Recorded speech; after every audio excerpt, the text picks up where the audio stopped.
Hello guys. आज जो है टॉपिक जो है आज का हमारा वो है इलेक्ट्रिक फील्ड और इलेक्ट्रिक फील्ड इंटेंसिटी। एक ही टर्म है दोनों। इसको कभी कभी इलेक्ट्रिक फील्ड स्ट्रेंथ भी बोलते हैं। तो एक जैसे तीन नाम हो जाते हैं इसके। ठीक, तो हम देखते हैं इसके बारे में। जैसे हमने कूलम्ब्स लॉ पढ़ा है, चार्ज के बारे में पढ़ा है।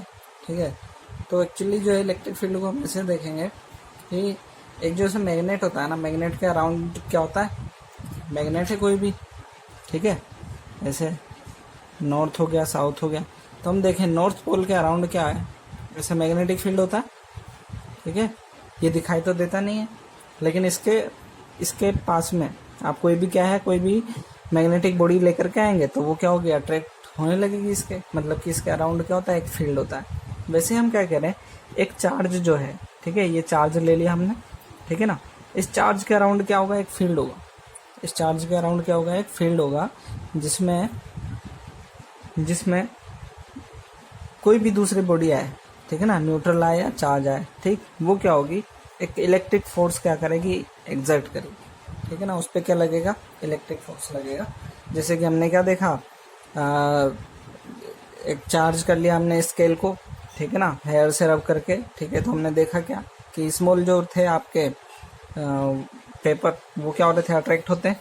वैसे ही क्या होंगे, चार्ज के पास में दूसरा कोई चार्ज बॉडी लाने पर वो क्या होने लगते हैं, अट्रैक्ट होते हैं। ऐसे हम कह सकते हैं ना, पॉजिटिव चार्ज है तो उस नेगेटिव क्या होता है, अट्रैक्ट होता है। नेगेटिव के पास में पॉजिटिव अट्रैक्ट होता है। पॉजिटिव पॉजिटिव लेंगे तो रिपेल होने लगेगा। रिपेल भी तो फोर्स है, तो वो क्या होने लगेगा, एक चार्ज बॉडी दूसरी बॉडी को क्या करती है, इलेक्ट्रिक फोर्स लगाती है उसके ऊपर। किस रीजन में, एक पर्टिकुलर रीजन में, ठीक है ना। और ये रीजन कितना स्ट्रांग होगा, जितना कि इसका चार्ज होगा, ठीक है ना। उतना ही, जितना ज़्यादा ये चार्ज होगा उतना ही ज़्यादा इस वाले चार्ज पर क्या होगा, फोर्स लगेगा। ठीक, तो इसको क्या कह रहे हैं हम, ये जो फील्ड है इसके अराउंड, इस फील्ड को क्या कहते हैं, इलेक्ट्रिक फील्ड। ठीक, और जितना ज़्यादा क्या होगा इसका फोर्स होगा, उतना ही ज़्यादा क्या होगी, इसकी इंटेंसिटी होगी। ठीक है ना। तो हम जो इसको मैथमेटिकली कैसे समझते हैं, क्या मैथमेटिकली कैसे, इलेक्ट्रिक फील्ड और electric field intensity, electric field strength define as the electric force experience by unit charge. Electric force per unit charge. Per unit charge कौन सा है, इस वाले चार्ज, टेस्ट चार्ज। क्यों नोट से लिख रहे हैं हम इसको, तो ज़्यादा आसान रहेगा समझना। ठीक है ना, तो electric force per unit charge, ठीक, इसको क्या बोल देते हैं हम, इलेक्ट्रिक फील्ड या इलेक्ट्रिक फील्ड इंटेंसिटी या इलेक्ट्रिक स्ट्रेंथ। ठीक है, इसका ध्यान रखें।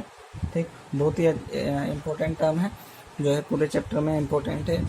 ठीक, तो यहाँ पर क्या है, आपको ये देखने से पता चलेगा कि ये क्या है, वेक्टर क्वांटिटी। हम लिख लेंगे क्या, it is a vector quantity.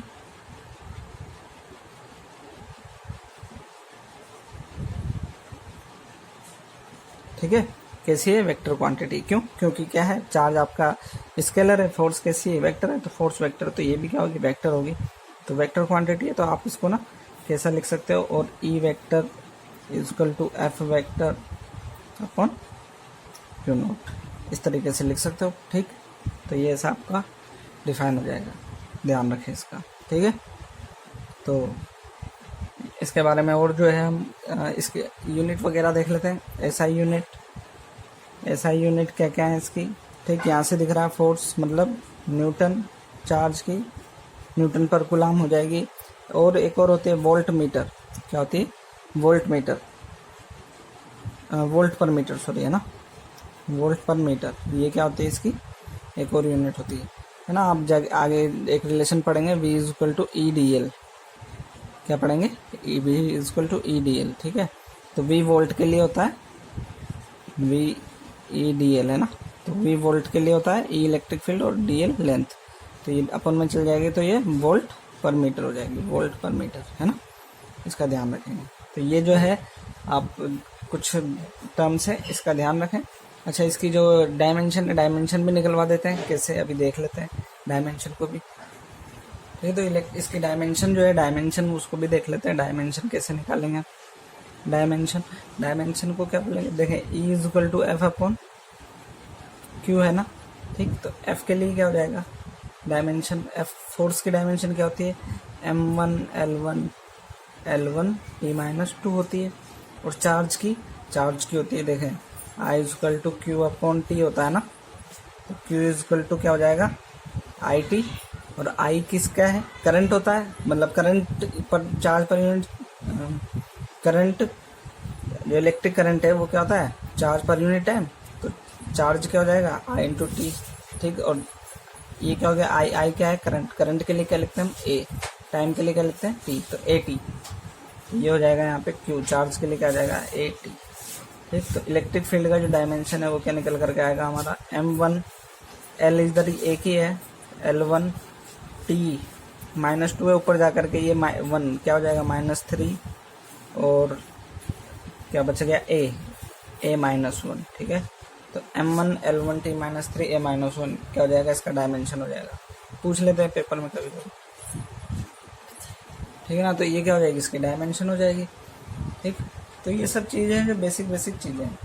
ठीक, अच्छा, इसमें जो इलेक्ट्रिक फील्ड डायरेक्शन जो है, ठीक, जो डायरेक्शन के लिए क्या बोलेंगे हम, जैसे कि अभी हमने देखा था ना कि इलेक्ट्रिक चार्ज यहाँ पर है, ठीक, और दूसरा जो है हमारा टेस्ट चार्ज Q0 यहाँ पर है, ठीक है ना। तो अगर ये पॉजिटिव है, या ये अगर ये पॉजिटिव है तो, और ये भी पॉजिटिव है, तो ये क्या करेगा, इसको इस तरफ फोर्स करेगा, फोर्स इधर इस साइड लगाएगा। तो एक तरीके से हम ये कह सकते हैं जो फोर्स का डायरेक्शन होगा वही क्या होगा, इलेक्ट्रिक फील्ड का डायरेक्शन। एफ का जो डायरेक्शन है वही क्या होगा, इलेक्ट्रिक फील्ड का भी डायरेक्शन है। भाई इसी डायरेक्शन में फोर्स लगा रहा है तो इलेक्ट्रिक फील्ड किधर डायरेक्ट, इधर जा रहा है, इधर की तरफ ही जा रहा है, ठीक है ना। तो जो फोर्स का डायरेक्शन है वही क्या है, इलेक्ट्रिक फील्ड का डायरेक्शन है। तो उसमें ज़्यादा आपको दिक्कत नहीं होनी चाहिए। ठीक, रहती है बात किसकी, न्यूमेरिकल्स की। न्यूमेरिकल्स जो है इसके फोर्स से रिलेटेड है, ठीक है ना। अभी हम देखेंगे ना इसको, तो जो हमने पहले जो किए हुए चीज़ें उसमें एफ कैलकुलेट किया हुआ है ना। इसमें क्या हो जाएगा, ई और आ जाएगा, तो जिस चार्ज के ऊपर फोर्स लग रहा होगा उसका डिवाइड लग जाना, A equal to F upon Q naught. ठीक है, तो एक आध क्वेश्चन जो है हम देखते हैं इसके अंदर वो किस तरीके से है ना, देखते हैं इसमें। If oil drop of weight 3.2 into 10 raised to power -13 Newton is balanced in an electric field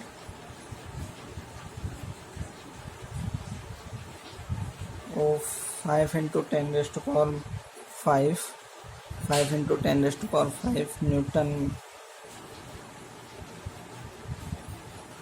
per coulomb, ठीक है ना। फाइंड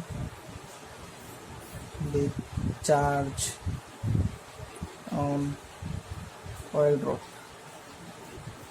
ठीक है, तो बेसिक सा क्वेश्चन हमने लिया है सबसे पहले। तो हम इसमें क्या कह रहे हैं कि एक ऑयल ड्रॉप है, वो क्या हो रही है, इसका वेट इतना है, ठीक, वो बैलेंस है इलेक्ट्रिक फील्ड में, ठीक, इतने इलेक्ट्रिक फील्ड से। मतलब कि कहने का मतलब क्या है, एक चार्ज ऑयल ड्रॉप है, वो चार्ज है, ठीक, ये नीचे की तरफ आ रही होगी, किससे, mg वेट से आ रही होगी, ठीक। तो इसको क्या है, आपने यहाँ पर एक जो है बॉडी लगा दी, चार्ज बॉडी, उसका इलेक्ट्रिक फील्ड रहा होगा ऐसे, ठीक। तो वो इलेक्ट्रिक फील्ड क्या करेगा, उसको रिपेल करेगा मतलब उसके इलेक्ट्रिक फील्ड इस तरफ होना चाहिए, मतलब फोर्स इस तरफ होगा तो इलेक्ट्रिक फील्ड भी इधर होगा। तो एफ इज इक्वल टू क्या हो जाएगा, क्यू ई। अभी हमने देखा ना, ई इज इक्वल टू क्या होता है, एफ अपॉन क्यू। तो इसके ऊपर लग रहा है तो इसी का लिया हमने, तो एफ इज इक्वल टू क्या हो जाएगा, क्यू ई, ठीक। एफ इज इक्वल टू क्या हो जाएगा, क्यू ई। एफ किसके इक्वल है, एम जी के, एफ किसके इक्वल है, एम जी के, क्यू ई, ठीक। चार्ज पूछ रहे हैं, एम जी वेट दे रखा है 3.2 into 10 raised to power -13। Q कितना हो गया, क्यू कैलकुलेट करना सॉरी ना, और E 5 into 10 raised to power 5। तो क्यू आ जाएगा हमारा, कैलकुलेट कर लेंगे इसको, ठीक है। क्यू कितना आ जाएगा, लगभग ये 0.64 के लगभग आ जाएगा, 0.64 into 10 raised to power minus, ये ऊपर आ जाएगा 13 न्यूटन हो जाएगा कूलम्ब। ये जो है हमारा चार्ज हो जाएगा, इसका ध्यान रखें, ठीक। तो ऐसे भी क्वेश्चन रहेंगे जो आपको क्या है सोल्व करने रहेंगे, ठीक। तो ये आसान से ही होते हैं, इसमें ज़्यादा जो है टेंशन लेने की जरूरत नहीं है। सारे क्वेश्चंस लगभग जो है कोई दिक्कत नहीं होती इसके अंदर, ठीक है। क्वेश्चन देखें एक और, pendulum of mass 80 mg milligram है ना, 80 milligram.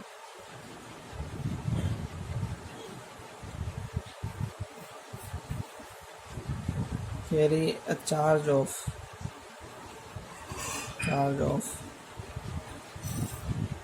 2 into 10 raised to power minus 8 coulomb, ठीक है ना, is at rest in a horizontal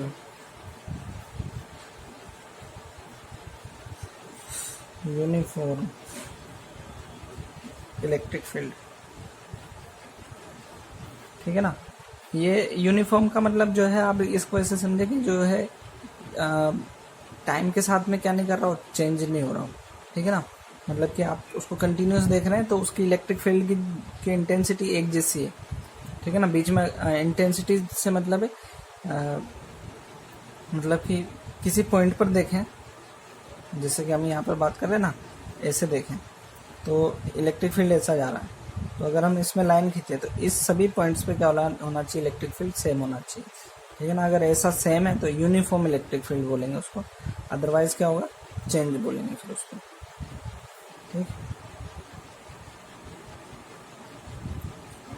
electric field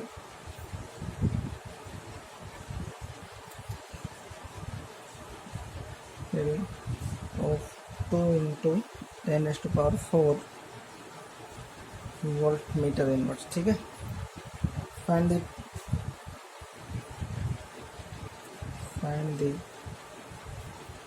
tension in the thread of the pendulum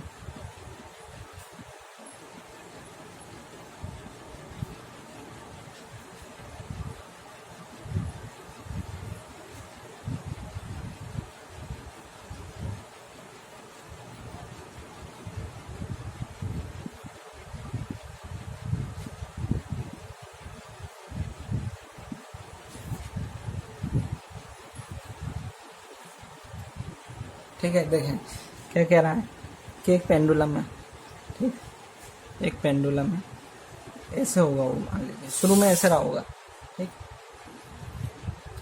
कितने 80 मिलीग्राम का है, ठीक है ना, 80 mg है, ठीक। वेट जो मास जो है इसका ना, मतलब कि इसको हम ऐसा लिख सकते हैं 10 raised to power -3 kg, ठीक है ना, मास इसका ये है, ठीक। कैरी चार्ज, कितना चार्ज है उस पर, 2 into 10 raised to power -8 coulomb का, ठीक है। Is at rest in horizontal uniform electric field, ठीक है। हमेशा कह रहा है कि इलेक्ट्रिक फील्ड लगा है इस पर, मान लीजिए इस तरीके से इलेक्ट्रिक फील्ड लगा होगा, इलेक्ट्रिक फील्ड लगा तो ये क्या हो गया, चार्ज रिपेल होकर के इधर चला गया, चार्ज जो है रिपेल होकर के यहाँ आ गया, ठीक है। ये तो m हो गया इसका, ये तो मास, ठीक है। तो ये नीचे तो mg लगेगा ना, हमेशा mg नीचे लगेगा। इलेक्ट्रिक फोर्स लगा होगा F इस डायरेक्शन में, नहीं, इलेक्ट्रिक फोर्स इस डायरेक्शन में लगा होगा, ठीक। टेंशन किधर रही होगी, इधर रही होगी। तो हम इसके कंपोनेंट करें, अगर यहाँ पर थीटा लेंगे तो इधर क्या हो जाएगा, t कोस थीटा हो जाएगा, और इस डायरेक्शन में क्या हो जाएगा, t साइन थीटा, ठीक। इसको ध्यान रखें, मतलब कि क्या थी, एक बॉल थी, इलेक्ट्रिक फील्ड लगा इस पर इस डायरेक्शन में, तो ये क्या हो गया, इसने जो है ऐसे थीटा एंगल बना लिया, मान लीजिए थीटा एंगल, तो ये थीटा तो ये भी थीटा, ठीक है ना, उसको हमने ले थीटा एंगल बनाया, तो फोर्स तो इस डायरेक्शन में लग रहा है, टेंशन इस डायरेक्शन में लगेगी, थ्रेड है और mg इस डायरेक्शन में। तो हमने क्या कह दिया कि टेंशन का एक कंपोनेंट इस डायरेक्शन में, एक कंपोनेंट इस डायरेक्शन में t कोस थीटा, इस डायरेक्शन में t साइन थीटा। अच्छा, तो बैलेंस किसने कर रखा होगा इसको, हॉरिजॉन्टल, इस वाले फोर्स ने, t = f साइन थीटा ने क्या कर रखा होगा, बैलेंस कर रखा होगा। और वर्टिकली किसने बैलेंस कर रखा होगा, इसने बैलेंस कर रखा होगा इसको, ठीक। तो पूछ क्या कह रहा है, फाइंड द टेंशन है, तो टेंशन पूछ रहा है, ठीक है ना, और एंगल t पूछ रहा है और थीटा पूछ रहा है, ये हमारे को बताना है, ठीक। तो F = क्या है, QE, ये तो हमारे को ध्यान रखना है, ठीक है ना। तो देखा, इलेक्ट्रिक फील्ड दे रखा है, चार्ज QE, तो F आ जाएगा, F = क्या आ जाएगा हमारा, वो हम बाद में भी कैलकुलेट कर सकते हैं, QE, ठीक है। F = क्यू ई, तो एफ इजिकल टू क्या हो जाएगा क्यू, क्यू 2 इंटू 10⁻⁻8 और ई कितना है, ये है हमारा कितना 2 इंटू 10⁻⁴, ठीक है ना। तो ये हो जाएगा 4 इंटू 10⁻⁻⁴ न्यूटन, तो फोर्स हो गया, ठीक है ना। अब हमारे को फोर्स निकालना है, तो टेंशन अभी फोर्स तो निकल गया, टेंशन और थीटा चाहिए। अच्छा, इसको क्या करते हैं हम इक्वल कर लेते हैं, इक्वेट कर लेते हैं। तो ये T sine theta equal to Q E, ठीक है, और इसको इक्वेशन 1 बोल देते हैं, ठीक है। और फिर इसके बाद में देखें T cos theta equal to M D, T cos theta equal to M G, ठीक है। तो इसको क्या करें हम डिवाइड लगा देते हैं, 1 डिवाइड बाई 2, तो इधर क्या हो जाएगा हमारा T sine theta upon T cos theta, ये जाएगा। अच्छा, इसको क्यू की जगह एफ ही लिख देता हूँ मैं डायरेक्ट, ठीक है ना, एफ, ठीक है, एफ हो गया, और ये अपॉन एम जी। तो टी से तो टी कैंसिल हो जाएगा, sine theta upon cos theta tan theta हो जाएगा, नहीं, तो ये हो जाएगा tan theta is equal to F upon M G, ठीक है। तो theta is equal to F upon M G, sorry tan inverse F upon M G, ठीक है, एफ अपॉन एम जी। तो यहाँ से तो हम इसको कैलकुलेट नहीं कर रहे, मतलब कि यहाँ से क्या होगा, एक तो थीटा, तो एंगल पता चल गया, थीटा पता चल जाएगा ना, तो हम क्या करेंगे यहाँ पर थीटा यहाँ रख देंगे, तो यहाँ से टी आ जाएगा, ठीक है ना। तो ये जो हमारा क्या हो जाएगा तरीका हो जाएगा करने का। तो इसको सोल्व नहीं कर रहे हम पूरा, लेकिन जो है हमारे पास में तरीका है करने का कि हम इस तरीके से सोल्व कर सकते हैं। वैल्यू रखेंगे सोल्व हो जाएगा, थीटा की वैल्यू एग्जैक्ट नहीं आएगी तो हम जो है उसको अप्रोक्स लेकर के काम चला लेंगे। फिलहाल के लिए हम इतना कह रहे हैं इसको, ठीक। तो इस तरह के कुछ क्वेश्चंस हैं। हम बात करेंगे कुछ दूसरे क्वेश्चंस की जो कि किस पर बेस्ड है। जैसे हमने चार्ज पढ़ा था, कूलॉम्स लॉ पढ़ा था, उसी तरीके से हम इलेक्ट्रिक फील्ड भी पढ़ेंगे, ठीक है ना। तो इलेक्ट्रिक फील्ड जो है किसी सिस्टम के लिए, ठीक है ना, किस तरीके से वर्क हो सकता है। जैसे सुपर पोजिशन हमने पढ़ा था, ठीक है ना, सुपर पोजिशन जैसे हमने पढ़ा था किसी चार्ज के लिए, ठीक है ना, चार्ज के सिस्टम के लिए, वैसे ही क्या है इलेक्ट्रिक फील्ड के लिए भी क्या करेंगे हम कुछ जो है सिस्टम पढ़ेंगे, ठीक है ना। तो उसको जो है हम बाद में देखेंगे कि किस तरीके से जो है वो काम करेगा हमारा, ठीक है, देखते हैं उसको फिर बाद में।